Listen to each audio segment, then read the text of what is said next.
Good morning, I'm Cheryl Blanchard, archaeologist for the Bureau of Land Management in the Phoenix District Office, and we are in the Lower Sonoran Field Office. The place where I'm standing is roughly 30 miles west of the town of Gila Bend in the central portion of Arizona. To give you a little bit of insight about where I'm standing is we're standing in the Painted Rock petroglyph site and campground. This is a place that had been a state park for a period of time here in Arizona, and now it is being managed by the Bureau of Land Management. And what we have to offer out here is primitive camping and picnic tables and a little campground area.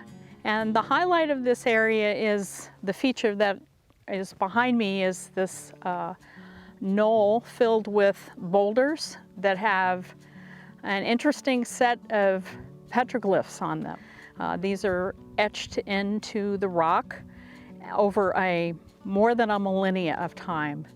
We don't know exactly when people first started etching messages there. We know that there were a few people still etching some names and dates as late as the 1950s or 60s, but we discourage any of that in modern times. What's interesting is it gives us a little bit of insight as to the O'odham people, the indigenous people even prior to them that lived and traveled through this area. Some of the messages on the rock are from various time frames. They probably start a couple millennium ago. Many of the messages could be related to the spirit world. There could be vision questing types of scenes that are etched in the rocks. There could be more mundane messages. There could be warnings.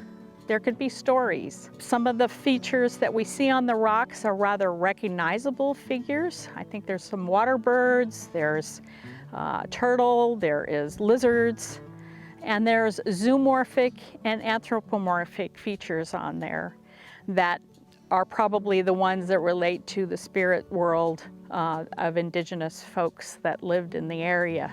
Apparently it was a popular place to come by, which leads us to the fact that it was a traditional trail that passed right by this place.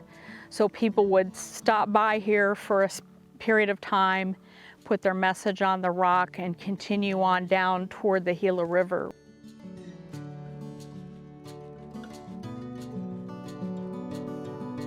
Continuing on with our tour here at Painted Rock Petroglyph Site and Campground, we need to be able to remind everyone that there were a number of different historic trails that came through and beside this place where the petroglyphs are. Those historic trails give us a lot of insight as to all the characters, all the people that came through here. There was an interesting and colorful character that came through here in 1846. We always think of Sacagawea's baby. Whatever happened to him? Well, when he was on her back during the Lewis and Clark Trail, the Corps of Discovery, Pomp is what they called him. His name was Jean-Baptiste Charbonneau. He was the son of Sacagawea and a French trapper. Being on that trail and learning things about the outdoors gave him a lot of insight as he grew up, and he ended up being a character that is very surprising when we look at the history. As a young boy, Clark of the Lewis and Clark Trail adopted him and were able to give him a very thorough education. He was multilingual. He could speak many languages. He could speak many indigenous languages, but he also was taken over to Europe by one of the crown heads of Europe and taught different European languages as well, and then he returned. He was a hunter, he was a trapper, he was a man who knew languages, so he had many talents. And in the 1840s, there was a move to bring the military west from Missouri to California, and that was called the Army of the West, and they needed help to secure California from Mexico and Spain.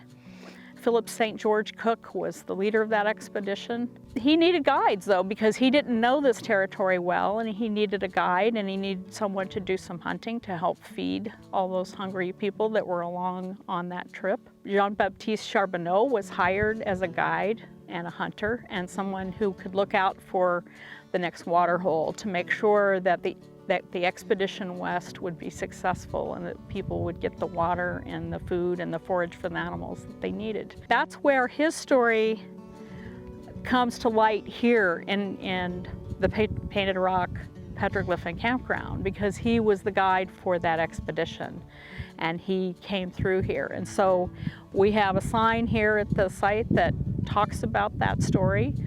More can be learned from books and diaries and letters of the time.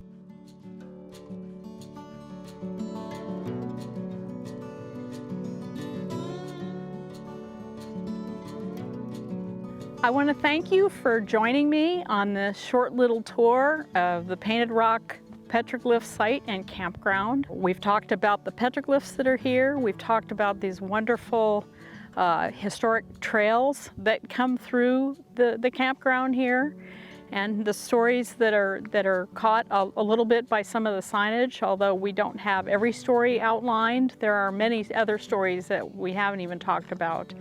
This was such an incredibly busy trail and an incredibly busy landmark on the landscape in this area that it's well worth visiting, well worth taking a little time from your traveling through the area on the highway or the freeway to come by and visit. It's open every day of the year, so we welcome you to come and visit.